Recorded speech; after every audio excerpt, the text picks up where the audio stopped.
as a general matter, there are only two reasons for buying insurance. One is to protect yourself against a loss that you are unable or unwilling to bear yourself. And that is partly an objective decision, and it's partly subjective. For example, a manager that's terribly worried that his board of directors may second guess him if he has an uninsured loss is going to buy a lot more protection probably than the company really needs, but he knows he's never going to have to go in front of his board of directors and say, we just had $1 million fire loss, and then the next question the director asks is, was it insured? And then he doesn't want to answer no. So he may do something that's very unintelligent from the company's standpoint merely to protect his own position. But the reason for buying insurance is whether, and this is true of life insurance, it's true of property casualty, it's true of personal insurance, it's true of commercial insurance, is to protect against losses that you're unwilling or unable to bear yourself. Or the second reason, which occasionally comes up, is if you think the insurance company is actually selling you a policy that's too cheap, so that you really expect to, over a period of time, to have a mathematical advantage by buying the insurance. Well, we try to avoid selling the second kind and to concentrate on selling the first kind.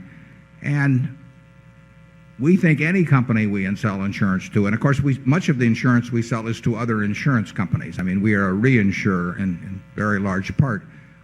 We are selling them insurance against a loss that they are either unable or unwilling to sustain. And a typical case, might be a company that had a lot of homeowners policies in California, and if those include earthquake coverage, they may not be able to sustain the kind of loss that is possible, even though they want to keep a distribution system in place that merchandises en masse to homeowners in California. So we will write a policy. They may take the first $5 million of loss, they may take the first $50 million of loss, depends on their own capabilities, but then they come to us, and we are really uniquely situated to take care of problems that no one else, that the companies can't bear themselves and that they can't find anybody else to insure.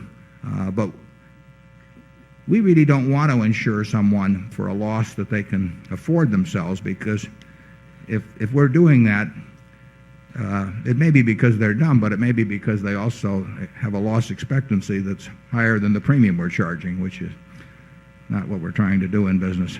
I think that I think probably as compared to 30 years ago that risk managers at corporations are probably more intelligent about the way they buy their insurance than many years ago. I think it's become I think they're more sophisticated. They've thought it through better.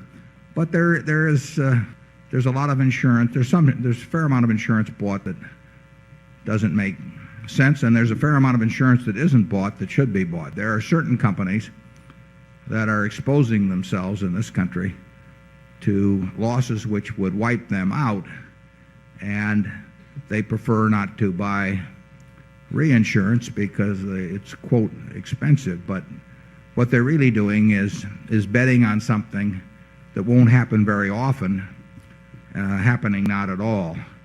And if you take a huge hurricane on Long Island, or you take a major quake in California, there are a number of companies that have not positioned themselves to withstand those losses. And if you're a 63-year-old CEO and you figure, I'm going to retire in a couple of years, the odds are pretty good that it won't happen on your watch, but it will happen on somebody's watch. And we try to sell reinsurance to those people, and usually we do, but sometimes we don't. Charlie?